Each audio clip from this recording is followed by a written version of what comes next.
ನಾನು ಈ ಒಂದು ಟಾಪಿಕ್ ಬಗ್ಗೆ ಮಾತಾಡಬಾರ್ದು ಅಂತ ಅನ್ಕೊಂಡಿದ್ದೆ. ದೊಡ್ಡ ಮೈನ್ ಸ್ಟ್ರೀಮ್ ಮೀಡಿಯಾಸ್ ಎಲ್ಲ ಇದ್ರ ಬಗ್ಗೆ ಫೋಕಸ್ ಮಾಡ್ತಿದ್ದಾಗ ತುಂಬಾ ಜನ ನನಗೂ ಮೆಸೇಜ್ ಮಾಡಿದ್ರು ಪರ್ಸನಲ್ ಆಗಿ. ಇವಾಗ ನೆಕ್ಸ್ಟ್ ಸಿಎಂ ಬಂದು ವಿಜಯ್ ಅನ್ಬಿಟ್ಟು ಈ ಒಂದು ಚರ್ಚೆ ತಿರ್ಗಾಡ್ತಿದ್ರೆ ಅದ್ರ ಜೊತೆಗೇನೆ ಈ ಒಂದು ಚರ್ಚೆನೂ ತಿರ್ಗಾಡ್ತಿದೆ. ಏನು ಅಂತಂದ್ರೆ ಅದ್ರ ಜೊತೆಗೇನೆ ಡೆಪ್ಯೂಟಿ ಸಿಎಂ ಯಾರಾಗ್ಬೋದು ಅಂತಂದ್ರೆ ತ್ರಿಷಾ ಅವ್ರು ಆಗ್ಬೋದು ಅನ್ಬಿಟ್ಟು ಈ ಒಂದು ಚರ್ಚೆಗಳು ತಿರ್ಗಾಡ್ತಿದೆ. ಅದ್ರಲ್ಲಿ ಬೇರೆ ಹೇಳ್ಬೇಕು ಅಂತಂದ್ರೆ ಮೊನ್ನೆ ಅವ್ರದ್ದು ಬರ್ತಡೇ ಆಯ್ತು. ಅದನ್ನ ನೋಡ್ಬಿಟ್ಟು ಹೇಳ್ಬೇಕು ಅಂತಂದ್ರೆ ನಮ್ಮ ಅಣ್ಣ ತಮಿಳ್ನಾಡೆ ತ್ರಿಷಾ ಅವರಿಗೆ ಗಿಫ್ಟ್ ಕೊಟ್ಟಿದ್ದಾರೆ ಅನ್ಬಿಟ್ಟು ಆ ಒಂದು ಟ್ರೋಲ್ಸ್ ಬೇರೆ ಮಾಡ್ತಿದ್ದಾರೆ. ಟ್ರೋಲರ್ಸ್ ಹೇಳ್ಬೇಕು ಅಂತಂದ್ರೆ ಈ ಒಂದು ಟಾಪಿಕ್ ನ ಇಟ್ಕೊಂಡು ಹಬ್ಬ ಮಾಡ್ತಿದ್ರೆ. ಹಬ್ಬ ಇದರಲ್ಲಿ ಫನ್ ಟಾಪಿಕ್ ಏನು ಅಂತಂದ್ರೆ ಕೆಲವು ವರ್ಷಗಳಿಂದ ಯಾರೋ ಒಬ್ರು ಕೇಳ್ತಾರೆ, ತ್ರಿಷಾ ಅವ್ರನ್ನ ನೀವ್ ಏನಾಗ್ಬೇಕು ಅನ್ಕೊಂಡಿದೀರಾ ಅಂತಂದ್ರೆ ಇನ್ನೊಂದು 10 ವರ್ಷದಲ್ಲಿ ನಾನು ಸಿಎಂ ಆಗ್ಬೇಕು ಅಂತ ಅನ್ಕೊಂಡಿದೀನಿ ಅಂತ ಹೇಳ್ತಾರೆ. ಆ ಟೈಮಲ್ಲಿ ಹೇಳ್ಬೇಕು ಅಂತಂದ್ರೆ ಎಲ್ರು ಫನ್ ಆಗಿ ತಗೋತಾರೆ. ಬಟ್ ಹೇಳ್ಬೇಕು ಅಂತಂದ್ರೆ ಅಣ್ಣ ಸೀರಿಯಸ್ ಆಗಿ ತಗೊಂಡು ಸಿಎಂ ಆಗೋದಕ್ಕೆ ಹೋಗಿದ್ದಾರೆ ಅನ್ಬಿಟ್ಟು ಅದ್ರ ಮೇಲೆ ಮೀಮ್ಸ್ ಬೇರೆ ಮಾಡ್ತಿದ್ದಾರೆ. ಇವಾಗ MGR ತರ ಹೇಳ್ಬೇಕು ಅಂತಂದ್ರೆ ಸಿಎಂ ವಿಜಯ್ ಆದ ಅಂತಂದ್ರೆ ಜಯಲಲಿತಾ ತರ ಸಪೋರ್ಟ್ ಆಗಿ ನಮ್ಮ ಅದಕ್ಕೆ ತ್ರಿಷಾ ಅವ್ರು ಇರ್ತಾರೆ ಅನ್ಬಿಟ್ಟು ಸೋಷಿಯಲ್ ಮೀಡಿಯಾದಲ್ಲೆಲ್ಲ ಮೀಮ್ಸ್ ಮಾಡ್ತಿದ್ದಾರೆ. ಅವರು ಯಾವ್ದಾದ್ರು ಒಂದು ಫಂಕ್ಷನ್ ಗಾದ್ರೂ ಹೋಗ್ಲಿ, ಯಾವ್ದಾದ್ರು ದೇವಸ್ಥಾನಕ್ಕಾದ್ರೂ ಹೋಗ್ಲಿ, ಬಟ್ ಎಲ್ಲೂ ಹೇಳ್ಬೇಕು ಅಂತಂದ್ರೆ ಅವ್ರ ಅಫಿಷಿಯಲ್ ಸ್ಟೇಟ್ಮೆಂಟ್ ಕೊಟ್ಟಿಲ್ಲ ನಾವು ಈ ತರ ರಿಲೇಶನ್ಶಿಪ್ ಅಲ್ಲಿ ಇದೀರಿ ಅನ್ಬಿಟ್ಟು. ಅಂಡ್ ಮುಖ್ಯವಾಗಿ ಹೇಳ್ಬೇಕು ಅಂತಂದ್ರೆ ವಿಜಯ್ ಅವ್ರ ವೈಫ್ ಡೈವರ್ಸ್ ತಗೊಳ್ಳೋದಕ್ಕೆ ಮುಖ್ಯ ಕಾರಣ ಅದೇ ಅನ್ಬಿಟ್ಟು ಯಾವ್ದೇ ಕಾರಣಕ್ಕೂ ಎಲ್ಲೂ ಓಪನ್ ಸ್ಟೇಟ್ಮೆಂಟ್ ಕೊಟ್ಟಿಲ್ಲ. ಇವಾಗ ಹಸ್ಬೆಂಡ್ ಅಂಡ್ ವೈಫ್ ಅಂತಂದ್ರೆ ಇವಾಗ ಕಿತ್ತಾಡ್ತಾರೆ, ನಾಳೆ ಒಂದಾಗ್ತಾರೆ. ಬಟ್ ಇವಾಗ ಒಂದ್ ಸ್ವಲ್ಪ ಜಾಸ್ತಿ ಕಿತ್ತಾಡ್ಕೊಂಡಿರೋದ್ರಿಂದ ಒಂದ್ ಸ್ವಲ್ಪ ಡೈವರ್ಸ್ ಗಂಟ ಹೋಗಿರ್ಬೋದೇನೋ ಅಷ್ಟೇ. ಅವ್ರೇನೋ ಹಸ್ಬೆಂಡ್ ಅಂಡ್ ವೈಫ್ ಕುತ್ಕೊಂಡು ಮಾತುಕತೆ ಮಾಡ್ಕೊಂಡು ಈ ಪ್ರಾಬ್ಲಮ್ ನ ಸಾಲ್ವ್ ಮಾಡ್ಕೋಬಹುದು. ಬಟ್ ಹೇಳ್ಬೇಕು ಅಂತಂದ್ರೆ ನೀವುಗಳು ಮಾಡ್ತಿರೋಂತ ಟ್ರೋಲ್ಗಳಿಂದ ಅವ್ರನ್ನ ಪರ್ಮನೆಂಟ್ ಆಗಿ ಒಂದಾಗ್ದಂಗ್ ಮಾಡ್ತಿರಾ ಗುರು. ಇದ್ರ ಬಗ್ಗೆ ನಿಮ್ಮ ಅಭಿಪ್ರಾಯನ ಕಮೆಂಟ್ ಬಾಕ್ಸ್ ಅಲ್ಲಿ ಬರೆಯೋ ಮೂಲಕ ಫಾಲೋ ಮಾಡಿ. ಏನಕ್ಕಂತಂದ್ರೆ ನೀವು ಮಾಡುವಂತ ಪ್ರತಿಯೊಂದು ಸಪೋರ್ಟ್ ವಿಡಿಯೋಸ್ ನ ಮಾಡೋದಕ್ಕೆ ನನ್ಗೊಂದು ಮೋಟಿವೇಟ್. ಈ ವಿಡಿಯೋನ ಎಂಡ್ ಮಾಡ್ಬೇಕಾದ್ರೆ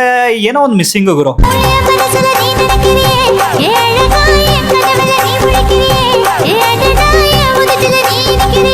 ಇದು ನಿಜ ಜಾನ